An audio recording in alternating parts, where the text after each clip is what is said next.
जय हिंद दोस्तों, अभी हम आ चुके हैं आरपी गुप्ता लोहा वाले जी के यहाँ, जहाँ पे सरिया, सीमेंट, एंगल, पटरी इत्यादि प्रोडक्ट होलसेल प्लस रिटेल में मिल जाती है।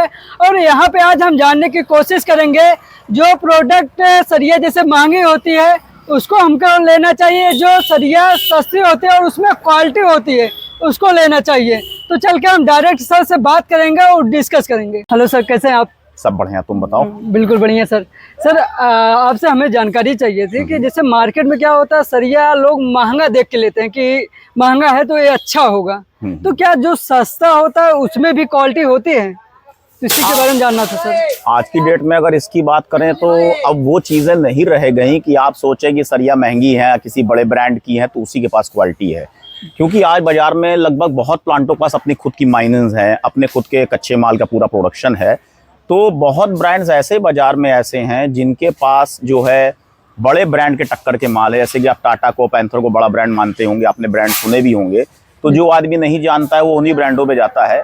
लेकिन जैसे आज हम लोग व्यापार कर रहे हैं, बड़े स्तर पे काम कर रहे हैं, तो हमारे पास कस्टमर आता है, पूछता है कि भैया हमारा बजट टाटा या उसके लिए नहीं जा रहा, लेकिन हमको उसी के टक्कर की, उसी क्वालिटी की सरिया चाहिए। तो आज हमारे पास ऐसे ब्रांड्स अवेलेबल हैं जो टाटा और इनसे बहुत सस्ते भी हैं रेट में, और क्वालिटी में टाटा और पैंथर के बराबर हैं, जो कि 550D कहलाता है या 550SD कहलाता है। उस क्वालिटी के माल बहुत सस्ते रेट पे अवेलेबल है, जो मेरे स्टॉक में रहते भी। तो क्या उस सरिया में कुछ चीज़ें ऐसे मेंशन होता है जिससे हम पहचान सके कि सरिया कौन सी है, और क्वालिटी को कैसे पहचान सके, इसके बारे में कुछ? सरिया के अंदर सबसे खास चीज़, सबसे पहली चीज़ होती है जो आप फिजिकली देख सकते हैं कि सरिया में लिखा होता है उसकी क्वालिटी 550D है कि 550 है केवल, या SD है। तो SD और D में कोई डिफरेंस नहीं होता, केवल एक बाजार में भ्रम फैलाने वाली बात है। लेकिन अगर वहीं और चीज़ों की बात करें, सबसे इंपॉर्टेंट होती है लैब रिपोर्ट, जो कि हम लोग यहाँ पे पास रखते हैं, और कस्टमर अगर मांगता है उसे हम प्रोवाइड भी कराते हैं। जो कस्टमर पूछता है बताते भी हैं। तो लैब रिपोर्ट से भी कंफर्म हो जाता है कि ये माल टेस्टेड है कि नहीं और उसकी क्वालिटी अप्रूव है कि नहीं। तो जैसे कि अभी सरिया का दाम घटा हुआ है, तो कस्टमर को सरिया अभी ले लेना चाहिए और वेट करना चाहिए सस्ते होने का? देखिए, दुकानदार होने के नाते तो मैं यही कहूंगा कि माल अभी लेना चाहिए, क्योंकि मुझे माल बेचना है। अगर गिरेगा तो घाटा मैं भी दूंगा।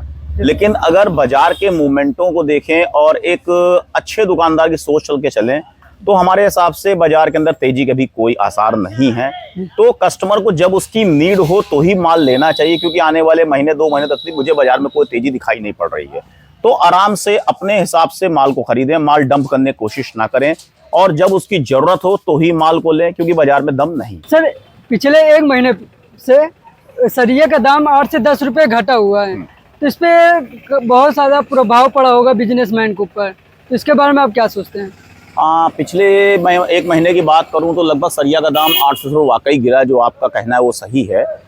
इससे बाजार में सबसे बड़ा प्रभाव तो ये पड़ा है कि जो लोग स्टॉकिस्ट हैं, जैसे हम ही एक बल्क स्टॉकिस्ट है माल के, तो इसमें लगभग सभी दुकानदारों ने घाटा बुक किया, हमने भी घाटा बुक किया है। बाजार में डिमांड भी कमजोर हुई है।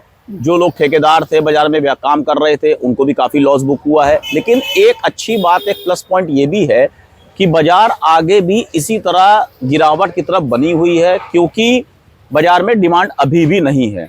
तो जो बेनिफिट वाली बात है कि पहली चीज़ तो लागत बाजार में कम हो जाएगी। आज जो मेरा स्टॉक बहुत अच्छे रुपए को फंड को लगा करके मैनेज होता था, वो कम लागत में मैनेज हो जा रहा है। मार्जिन भी थोड़ा गिरता है, लेकिन कम से कम ये तो रहता है कि जो फंड जो मार्केट में वॉल्यूम भर के डलता है, उसके रिस्क से हम बाहर हो जाते हैं। तो दोस्तों, अभी हमारी सर से बात हुई और सर से सारी चीज़ें हमारी डिस्कस हुई, सरिया को लेके, उसकी प्राइस घटी है उसके बारे में। बाकी देख सकते हैं सर का गोदाउन है जहाँ पे सरिया माल से पूरा भरा हुआ है। तो आप देख सकते हैं जैसे आगे आप बढ़ते जाते हैं, यहाँ पे ट्रकों ट्रक माल ऐसे उतरती है, और 1-1, 2-2, 3-3 दिन के अंदर ही ये सारा माल बिक जाता है, फिर से ही इसी टाइप से आता रहता है। बाकी इस तरीके से आप प्रॉपर सर का पूरा गोदाउन देख सकते हैं। तो दोस्तों, अगर आपको भी सरिया से रिलेटेड कोई भी जानकारी चाहिए हो तो आप कमेंट करें, हम डेली बेसिस कुछ नए नए अपडेट करते रहेंगे। और अगर आपको ये वीडियो अच्छी लगी हो तो वीडियो को लाइक कर दें, सब्सक्राइब कर दें, ज़्यादा से ज़्यादा लोगों को शेयर करें। बाकी मिलते हैं किसी नेक्स्ट वीडियो में। जय हिंद, वंदे मातरम।